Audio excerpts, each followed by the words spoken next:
Quando as pessoas casam, elas têm que definir o regime de bens do casamento. Em geral, o tradicionalmente utilizado é o da comunhão parcial de bens, através do qual os bens que são adquiridos, seja por quem for, por marido, pela mulher, durante o casamento, eles são divididos meio a meio em caso de partilha, de separação. Os que foram adquiridos antes do casamento, não. Se o casal resolve fazer um regime diferente de comunhão de bens, eles têm que, antes do casamento, registrar em cartório um documento chamado Pacto Antinupcial. E ali podem ser vinculados outros 3 tipos de regime, que é o de comunhão universal, que aí abrange todos os bens do casal antes e depois do casamento. Então, se você casou e já tinha um imóvel, com a comunhão universal vai ter que dividir tudo meio a meio, em caso de divórcio. O da separação total de bens, em que bens de antes do casamento e depois do casamento não precisam ser partilhados, é cada um por si, literalmente. E um regime intermediário que chama participação final nos aquestos, que é um meio caminho. Durante a constância do casamento, você tem a separação total e, em caso de divórcio, ele é modificado para comunhão parcial.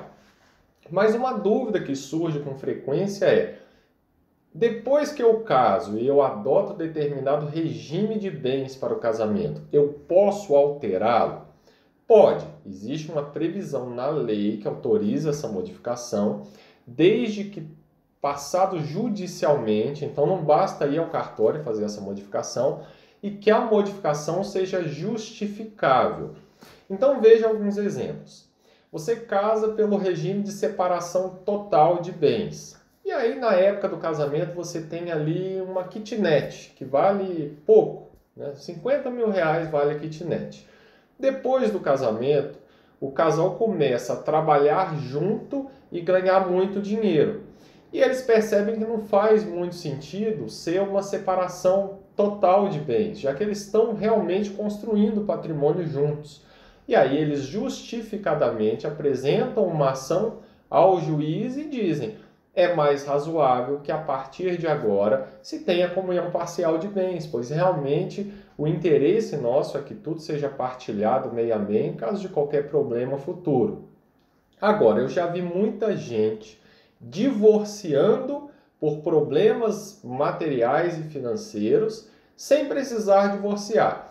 Porque uma coisa é o problema de relacionamento, outra coisa é o problema financeiro, o problema imobiliário. Então, às vezes a pessoa divorcia simplesmente pelo receio que ela tem em relação à outra, por questões financeiras e imobiliárias e jurídicas, as consequências jurídicas disso, mas sem necessidade.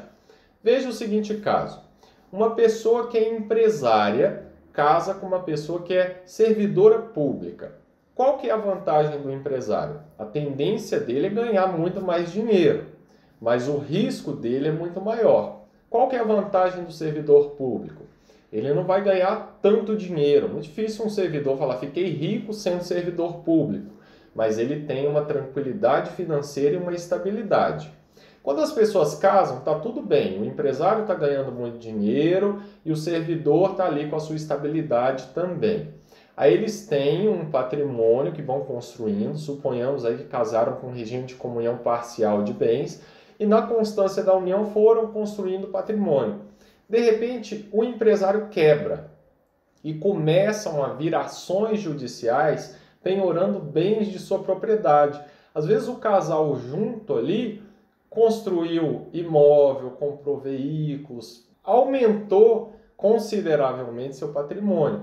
E aí, consequentemente, a esposa que é servidora pública começa a sofrer consequências por conta disso, porque por mais que ela seja detentora de 50% do imóvel, às vezes é um apartamento dos sonhos dela, ela comprou em união com o marido, mas aí vem o judiciário e penhora aquele imóvel, coloca ele à venda para pagar uma dívida que foi contraída pela empresa do marido, e aí ela fica insatisfeita com a situação, acaba às vezes até pedindo o divórcio, mas não chega a tanto.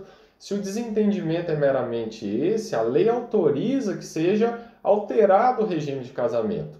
Como é que ficaria a situação? Os bens que foram adquiridos até o momento da alteração do regime, eles não têm mais o que fazer. Prevalece o direito de eventual credor, vai ficar a situação em que está. Mas a partir daquele momento em que o regime foi alterado, o que for adquirido pela esposa ou pelo marido fica separado. Eles passam a mudar de comunhão parcial para separação total. Então, a partir daí, se o marido começar a sofrer problemas com sua empresa, as dívidas por ele contraídas vão recair sobre os imóveis que ele adquirir. Já a esposa, que é ali servidora pública, se ela adquirir um outro imóvel sozinha, sem a participação do marido, ela não vai sofrer problemas mesmo que existam dívidas da empresa. Então é interessante que às vezes a modificação é razoável, mas sempre lembrando, é necessário fazer isso judicialmente, é necessário ter uma justificativa razoável, não se pode simplesmente alterar o regime por preferência. Eu vou alterar porque eu quero. Tem que ter um motivo. Esses exemplos que eu dei são motivos razoáveis e em muitos casos é muito melhor procurar meios de alteração de regime de casamento do que chegar ao extremo de procurar um divórcio. Às vezes as pessoas estão muito bem, o casamento vai bem, mas as finanças vão mal. E aí, para não gerar todo esse conflito, o melhor caminho, e previsto em lei e razoável, é justamente alterar o regime de bens do casamento.